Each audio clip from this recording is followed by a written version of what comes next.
Let's bring in our special guest. We got Tommy Mire from Tomahawk Nation.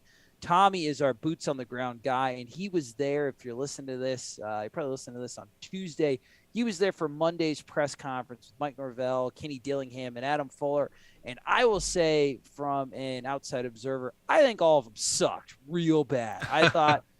I thought that they said some things that really popped my eyes out of my skull, like that lady from Ripley's Believe It or Not on Fox circa 2001. You guys know what I'm talking about. Hell of a reference there. I'll pat myself on the back. Awful press conference, in my opinion. However, I don't particularly think they meant everything they said. I think that we've got Adam, who's going to coach speak his way on what they really meant, what they didn't mean, and why they didn't say what they really meant. But Tommy, you were there and you saw it live. What did you think? And what did you think of the coach's morale? I mean, it seemed kind of normal, I guess. Maybe a little bit less as enthusiastic as you've seen going through practices and through fall camp. Okay. What I particularly didn't like was the fact that they tried to throw these X's and O's and all those other things at the media to make people just not to deflect questions. Yeah, I agree. It was like word salad via technical scheme. A word salad is pretty much the best term. Exactly. To put it. Hoping you would tune out, and so he could get off the stage and weep openly into his palms because he had to go through what I just went through. I'm with you there. To me, I felt that there was a sense of, I'm not going to say desperation. I know he's feeling desperate. I don't have to infer that. I almost felt I saw a sense of exasperation, like guys over-explaining the unexplainable, guys trying to define the undefinable. Tommy, did you feel like you were looking at guys that were confident in their approach and what they were going to do moving forward? I feel like I looked at a bunch of coaches that wanted to move forward in a progressive way. Confidence, yes, it's always there with them. But do I feel confident about the coaching staff? That's to be determined. Okay. Let's see where they come out for Louisville, and see where moving forward, because the record of being 0-3 is, it's not pretty. We can all agree on that. Right. But how do we move forward, or how does Florida State move forward? I agree. Going throughout the season. One thing that I was interested in that never got touched on is Mike Norvell's process. You've got a team that is consistently regressed week to week to week. You're playing worse, in my opinion. You're getting worse, which is not the normal trajectory of a team, as you would expect when coaching is taking effect. So there's something wrong in your approach.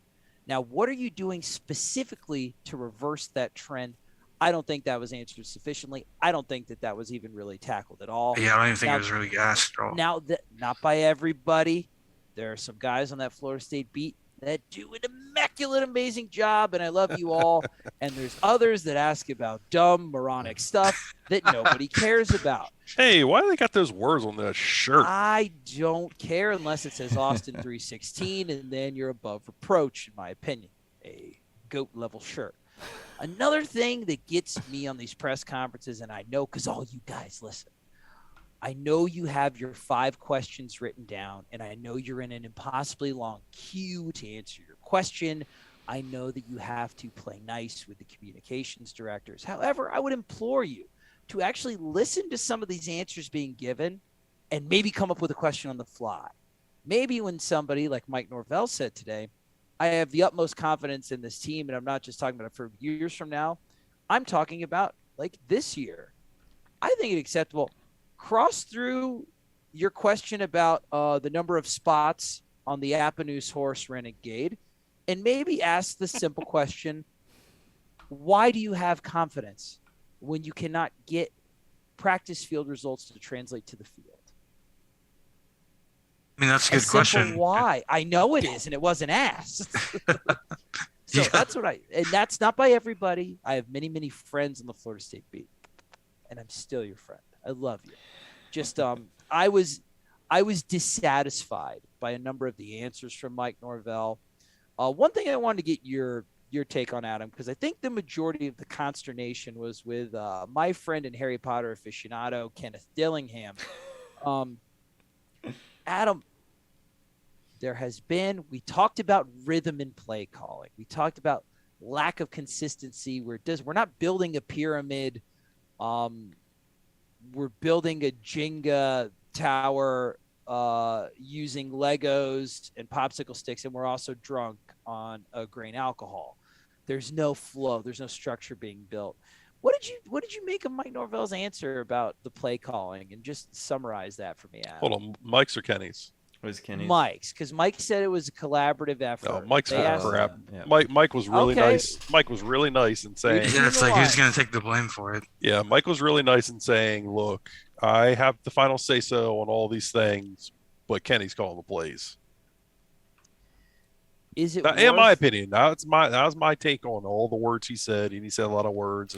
And weaved a web. Yeah, he certainly did. But I thought how I read between the lines with Kenny's calling the plays, and Mike's got say, and I'm sure Tony Tokars has got some say up there in the box and offers his input. But yeah, I walked away from that with the sense that Kenny's calling the majority of the plays. We'll assume that's true because you're a ball genius. Should Mike Norvell take back the bulk of the play calling, Absolutely. Or is Florida State even with Florida State being such a sinking ship and him having to keep his eyes on everything, he's still got to take? It's got to be about fundamentals of building a program. Because you're 0-3. You're 0-3. Mike's going to be here longer than you got to build the program in your image. So I actually tend to agree with you. I was playing a little devil's advocate there. You caught me. You got to build the program in Mike's image because he's going to be here longer than Kenny. Was Mike calling the plays last year? Mm-hmm. I thought he was. Nobody ever asked. I thought he was too. I was under the impression that he was. It doesn't look like the same play caller this year than last year. No, it doesn't. I would not be surprised. It doesn't look like a lot of the similar design either. Which, like what I was saying earlier, where the plays build off each other, that is a Mike Norvell staple, and it does not feel like that has been present this year. Yeah. Yep. No, it's very disjointed. The effort, the game stuff is disjointed. So that was Mike Norvell. Those were the things that stuck out to me. I don't think I'm missing anything, am I? No, Mike did his typical coach speak stuff. He's very. He got a little fired up with a question that a beat member asked him about the process and all that stuff, and I thought he really kind of just went about kids buying in and all that stuff, and I thought Mike went 8,000 miles away from that question to talk about the climb and all that nonsense. And I thought he deflected okay.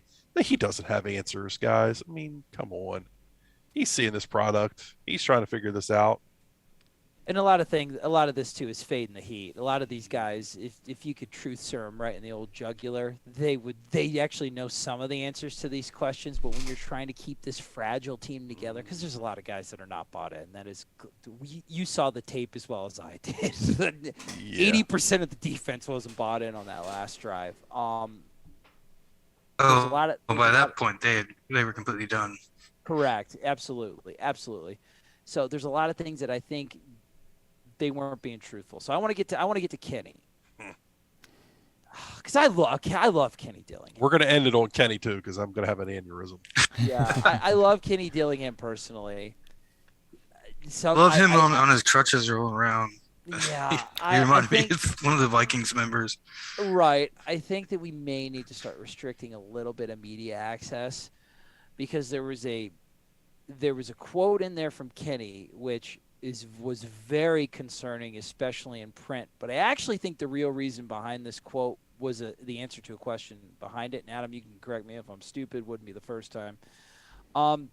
They were talking about why FSU's offense was lacking success, and basically what Kenny said was, "Hey, this is a team that comes out in I think he said a 4-3 soft cover zone, and they played a lot of man against us, and we couldn't adjust to it." We adjusted. He said that it took him longer to adjust to it than it should have. That answer sucks. You're making like almost $1 million a year. That answer blows. That's a crap answer. Every playbook has man beaters and zone beaters. You're the architect of the playbook. You should know immediately, especially when you're talking about a simple man to zone switch. I think the real answer for that is that I just want to say it's not that simple. I know, and you can correct that. But what I'm saying, what his real answer was, is that we repped a lot of stuff that we thought we were going to go against the zone defense. We ended up seeing a lot of man. So the plays that I called, we didn't rep as much, and we were sloppy, and the execution wasn't as good. Now, to be honest with you, I still think that answer still isn't great, but I do think it's truthful. I think the real reason is the answer to a follow-up question. But Adam, expound upon why you don't have such a problem with that answer as everybody else did. Because look, you go into a game, you game plan for a certain thing. Yes, you have man beaters and all those things that are built into your play calls and whatnot, and your routes and those things. But man to zone run blocking is different. There's everything really changes. And look, I mean, guys are kind of seeing it. They're prepared. They can go do those things, but you got to get them to the sideline. You got to talk through it. You got to be able to draw it up. You got to be able to see it. It's not like they're just running exclusive man. They're running other stuff over there too. So you're starting to go through that process. You've got your 9 scripted early. You're trying to go through your 9 scripted. You come out on the first drive. You fumble the ball on the second play. So there's just a lot that goes in from trying to, when you prepare for one thing during the week and you've repped it again, you've repped your offense and what you're trying to do, and you're trying to run 2 offenses, which is idiotic. You're trying to run a Jordan Travis offense and a Mackenzie Milton offense. So you've game planned for those things all week. Then you've got to try to, on the sideline, say, okay, we did all this. We prepped for this specific look and these coverages. This is not what they're running. Now they're running this. You've got to try to coordinate that all on the sideline. It's just easier said than done, is my point. I'm not saying it was a great answer. It wasn't a great answer. But you heard Dabo Sweeney say the exact same thing. He came out and said the same thing today, that Georgia Tech ran a completely different. They ran different stuff than what they had prepped for, and when they went out, they struggled against it, and they weren't able to adjust. So it's not like this is exclusive to Kenny Dillingham, Mike Norvell, and Florida State. We're seeing this more across the country. My concern is you didn't kind of think they would run some man coverage when Jacksonville State locked you up and made you look like doo-doo. That's my problem. We talk about tendency breakers. You don't you have to game plan for them to do something outside of the norm, specifically when it's already shown to have so much success for you. So it shouldn't have been that much of a shock. I do think that it's something that you're allowed to struggle with. Great teams struggle with it when they're not prepared. It's another thing for a team that consistently cannot score points in the second half, which is a symptom of the Mike Norvell, Kenny Dillingham offense at Florida State. It's the same thing is happening over and over again. So now you start to ask, if this was a isolated occurrence, you say, okay. It doesn't seem to be something that is getting learned from at all. It's not a flexible in-game offense at all. And I don't think they've shown it, and I don't think it's shown last year or this year. And I think it's a concern, and I think it kind of goes back. So while I agree with you, Adam, that it's definitely not as easy as fans are making it, I'm more concerned about it because I think that is just a symptom of kind of the disease of the type of mindset we have with this offense. Right? All right, let me play devil's advocate to that. How much adjustment are you making with, you talked about it earlier, the wide receivers you're running out there? How much adjusting can you naturally do with some of those guys with an offensive line that is below average? I mean, at some point, I get it. I understand what you're saying. Yeah. But at some point, you are hindered by what you have. Comparatively, because this is an untalented team for Florida State standards. No, this is an untalented team. There's a point where if certain position groups are such an individual liability, it means that the whole group suffers. I think Jordan Travis, I think Mackenzie Milton are decent quarterbacks. And I think that, like, we have good running backs, and I think all of these things. But when you have such big position groups that are liabilities, it means that you cannot do anything, right? Without an offensive line, you cannot run the ball efficiently and effectively. Without wide receivers, you cannot. If I was him, he probably was hoping they were playing zone. And when they came out in man, he said, well, we got nothing. But in this game, we did run effectively with Treyshawn Ward. So a lot of the stuff that's ineffective and inefficient, it's due to scheme, but it's also due to personnel rotation. But hold on a second. They had been practicing tackle at center like almost all week. The term effective is one that I think we need to define very quickly. Because he had 8 runs and a couple of them were pretty good, are we classifying that as effective? Because 8 yards per carry is an effective performance. But if you give him 20 carries, what's his yard per average? And, I don't know. We will never find out because we don't have any consistency on offense with our players. He also had some of those runs at the end of the game when it's 35-14. So how much does that play into this factor also? Look, Trey, I get what you're saying, but I think that we lose focus. Yes, there is an identity problem on this offense. There is a major identity problem on this offense. But there is a major problem at the front line of this offense that hinders you from being able to do certain things. I'm not asking them to score 22 points and beat Wake Forest in the second half. I'm asking them to score a point. I'm not asking them to play well enough to win the game. I'm asking them to play well at all. This is a team that barfs on their pants in the second half. And it's because they're getting out-coached over and over and over again. But hold on. I'm not trying to be a coach defender, but were they out-coached when Mackenzie Milton fumbled the ball going on a quarterback sneak in the end zone? That's being out-coached? That was Adam Fuller. No, that's obviously. I didn't say that. I didn't say that. I didn't that's what say happened. that. No, I know you didn't. I know mesh, you didn't. Kevin. I know you didn't. I know that's not what you're saying, Trey. But they're going in to score in the second half of the football game. Right.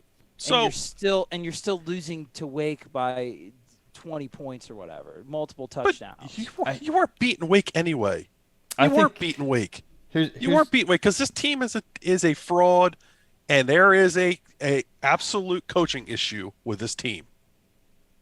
I think you weren't beating Wake. What are we talking about, though? I don't know what the hell we're talking. They're undercoached. Here, this is my problem. Are we rolling heads? Our heads gonna roll. Sorry, I'm sorry. I don't know. There is a coaching issue, but I don't think there's necessarily a huge play calling issue that's killing you to the point that everybody wants to make it seem. You running Wildcat twice didn't lose you the game to Jacksonville State.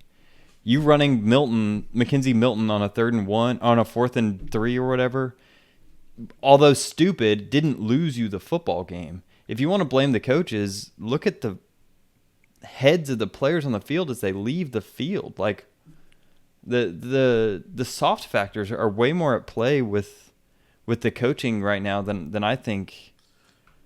I don't know. As I started this conversation at the beginning of this video, it is not black and white. We're not going to find it's a coaching issue or it's a player issue. It is a holistic approach to issue. It's everybody's issue. They're not coaching them great. There are major voids of talent on this roster at positions that are absolutely crucial for you to have success. Mainly the offensive line, mainly the defensive backfield. Yeah, and the talent you do have, you're not using effectively. We've all agreed on that. Absolutely. The rotations are bad. Absolutely. So now that was a good conversation. I'm glad I let it go because I think the real answer to why they're having struggles, I didn't really even think about it until we started to have this conversation, how much of a symptom this inflexibility and just not ability to adapt is. And that's a problem with the team. But Kenny Dillingham said the real answer why they didn't have a lot of success. He said earlier, we need to scheme our guys open better. We cannot win consistent one-on-one matchups on the outside against Wake Forest. And that is something, if Kenny Dillingham somehow became Lincoln Riley, you are stuck with the entire season, and that goes to John at Tomahawk Nation's article. We ain't got the guys either. Now, there are plenty of questionable decisions throughout the coaching staff, and there are plenty of questionable rotation decisions with which of those fairly talented to untalented guys are getting used and how much. But the real issue is, dude, that Wake Forest could lock you up in man all game, and you could do nothing about it. And that's a team that doesn't play it. Man isn't their strength. But against Florida State, every team that we play, man is going to be their strength until we figure out a way to beat them. Now, Kenny said, hey, it's my job on the coaching staff, and I did like this answer. Like, we got to scheme these guys up more. Unfortunately for Kenny, you scheme them up like you did against Jacksonville State, and Keyshawn Helton drops the ball. Sometimes we saw it with DJ Lundy. Sometimes you put these kids in the perfect position to succeed, and with Florida State's mental makeup, they pulled defeat right out of the jaws of that certain victory. So, Adam, do you agree with me that while the majority of the focus, and I probably focused a little bit too much on that one answer because I don't think you and I have ever really like naturally disagreed, so I thought it was fun. I think the biggest answer is the one that wasn't focused on enough, and it was that second answer. And that's the one that's going to hang with you all season, brother. We suck. We don't have answers. It is what it is. I mean, Adam Fuller was player focused of a lot of the issues. Kenny Dillingham, when push came to shove, was player focused with a lot of the issues. They accepted. I mean, they're not I don't feel like they're accepting responsibility as well as they probably should have or should. I don't think that they are. It's tough to get up there and do that, though, and I don't know if the questions being asked are necessarily putting them in position to accept responsibility, especially because there's not a lot of follow-ups and kind of putting them on the spot like you mentioned earlier. I think that they accept enough responsibility for the scheme stuff. I just think they can't say what the real issue is because, like, they can't say, like, hey, we got a bunch of guys that suck and we can't wait for these, like, guys to leave and we get our recruits in because you're going to leave, like, you're going to lose whatever little hold you have on the roster. Like, it's held together very tenuously. Yep. I do think that they don't take enough accountability for the preparation and I agree. And the buy-in. Like they're lying about the buy-in. I really do. There's so many guys that aren't bought in and they keep saying like, oh no, I believe in them. I got faith in them this year. It's like, no, I agree with you. And that's where they're lying there. That's just where I struggle with some of the stuff of getting on Kenny about not, not responding to the man coverage stuff is, I don't care, man zone. It doesn't matter. We just don't have a lot of talent. And people will say we are talented and we hung in there against Notre Dame, but we're seeing that Notre Dame's not that great this year. And, no, I'm with you. And it seems like Notre Dame is going to be the apex of the effort that you're going to get. It's going to be our UNC of this year. Yeah, except we didn't even win. So I'm with you. I don't, like I said, and there does need to be some sort of situational awareness of how these words coming out of my mouth are going to be perceived by non-football people. I can tell you that first answer kind of threw me for a loop until I talked with you, Adam. You talked me off the ledge a little bit. I still, in all honesty, think that answer sucks for a multitude of other reasons, especially mostly from a PR perspective. I don't disagree.